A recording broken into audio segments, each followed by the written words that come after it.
Assalamualaikum warahmatullahi wabarakatuh. Alhamdulillah pada kesempatan kali ini kami dari kelompok terakhir dari mata kuliah Qawaidut Tafsir yang diampu oleh dosen Bapak Salim Masyadi, izinkan kami mempresentasikan atau sedikit menjelaskan tentang materi terakhir kita yang berjudul Am wal Khas, yang ditemani teman saya itu Aliza Khairunisa. Ya, langsung aja ke materi pertama, bahwasanya menjelaskan tentang am. Am itu lugatannya menurut bahasanya adalah asyamil. Asyamil itu memberikan arti mencakup segala hal yang masih bersifat umum, itu disebut am. Langsung aja ke kaidah pertama, yaitu satu. Kaidah pertama itu contohnya lafaz itu terbagi menjadi dua. Al-lafzu terbagi menjadi dua, yang nakirah sama ma'rifat. Ya. Nah, kalau yang ma'rifat itu definisinya setiap yang ma'rifat fakul ismin ma'rifatin itu pasti mempunyai ketika dia setiap isim ma'rifat bentuk mufradnya pasti menunjukkan kata umum ketika mufrad, ya. Tapi terkecuali di lafaz Muhammadun.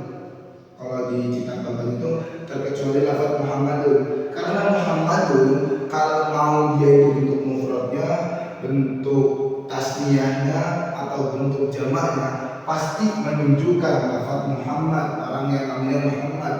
Dan Muhammad itu bukan umum, nggak bisa dia mufradnya, tasniyahnya, jamaknya pasti menunjukkan bersifat ma'rifat, nggak bisa bersifat umum karena udah ma'rifat. Yang kedua nakirah. Nakirah itu gampangnya kalau kata di kitab Bapaknya itu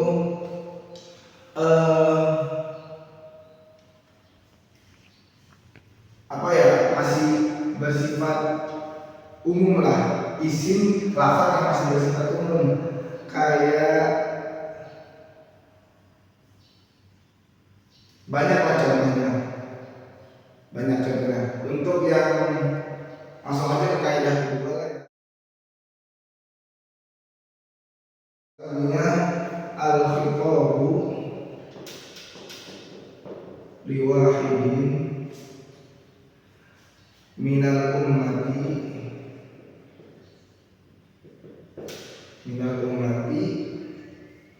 ya'um ghayrahu illa bidalilin yakhussu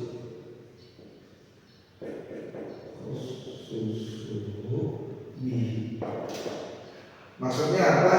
Kaidah yang kedua ini, ketika ada ayat Al-Quran, ketika ada perkataan, ketika ada hadis yang ditunjukkan kepada salah satu umat Islam, maka pada hakikatnya itu bersifat umum untuk seluruh umat Islam.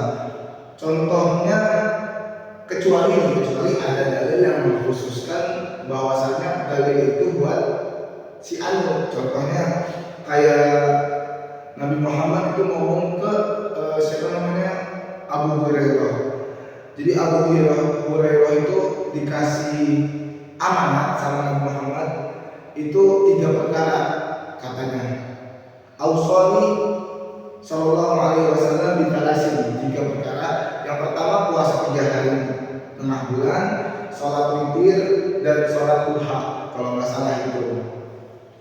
Itu kata-katanya ngomongnya ke Abu Hurairah, tapi pada hakikatnya itu seluruh umat Islam disunahkan untuk melakukan hal tersebut, begitu maksudnya. Jadi ada perkataan yang di ditujukan kepada seseorang, padahal itu tuh hakikatnya buat umum, buat semuanya. Kayak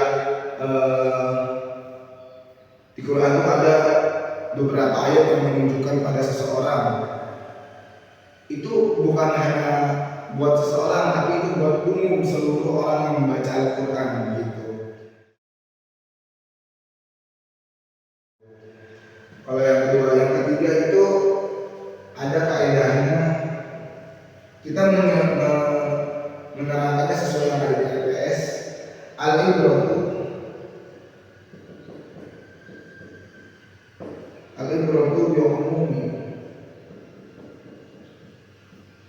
bi umumil lafzi la bi khususis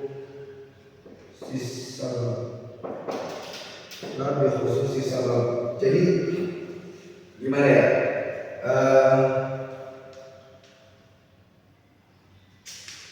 Apa namanya?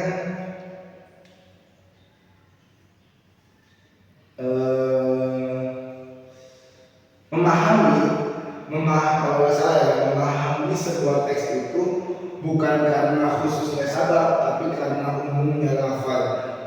Dan ini ada 3 tempat kalau di buku Bapak. Yang satu, lafaz itu menunjukkan umum.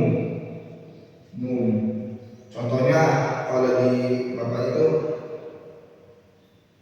as-sariqu was-sariqatu faqta'u aydiyahuma, itu kan umum tuh lafaznya.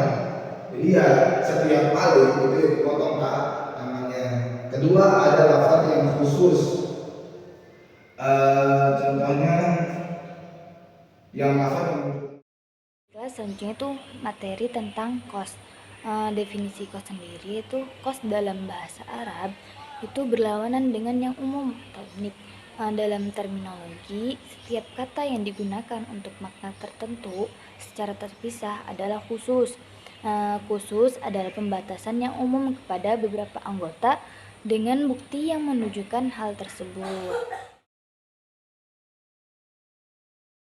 Kaidah kos sendiri yaitu jika syarat atau pengecualian, sifat, tujuan, atau pernyataan dengan demikian itu setelah kata atau kalimat yang bersifat umum, maka kembali ke semua kecuali dengan dalil. Penjelasan kaidah kos sendiri yaitu syarat di sini yaitu istilah syarat digunakan dengan menunjukkan kondisi linguistik yang merupakan salah satu pengkhususan yang berkelanjutan. Hal ini tidak termasuk syarat mental seperti untuk seperti hidup untuk ilmu, dan juga syarat hukum seperti bersuci untuk sholat. Dan pengecualian di sini yaitu adalah pernyataan dengan bentuk kontinu yang menunjukkan bahwa apa yang disebutkan ada bersamanya. Kami katakan pengecualian bukanlah dikatakan pengecualian dengan kecuali atau salah satu saudaranya dari satu pembicara. Mayoritas orang berpendapat bahwa pengecualian itu setelah lafaz mufrad atau mufrad adalah untuk semuanya kecuali ada dalil yang menunjukkan untuk semuanya. Kata sifat di sini, kata sifat adalah yang memiliki makna yang menjadi ciri dari anggota umum, baik itu kata sifat atau kata keterangan yang memberikan makna yang diterapkan pada individu umum, baik penggambaran yang berupa penamaan atau penjelasan dengan penjelasan kondisi. Selanjutnya itu rujukan atau tujuan. Rujukan sendiri di sini sudah jelas, ada gambaran yang lain berkaitan dengan penyebutan tersebut, yaitu jika suatu hukum disebutkan dan diikuti dengan syarat, maka dikatakan tujuan adalah akhir dari sesuatu yang memungkinkan hukum sebelumnya atau berlaku dan tidak berlaku setelahnya. Pernyataan demikian itu sendiri itu sudah jelas. Itu aja yang bisa kami sampaikan, kurang lebih mohon maaf, dari kelompok kami mohon maaf sebanyak-banyaknya. Billahi taufiq wal hidayah.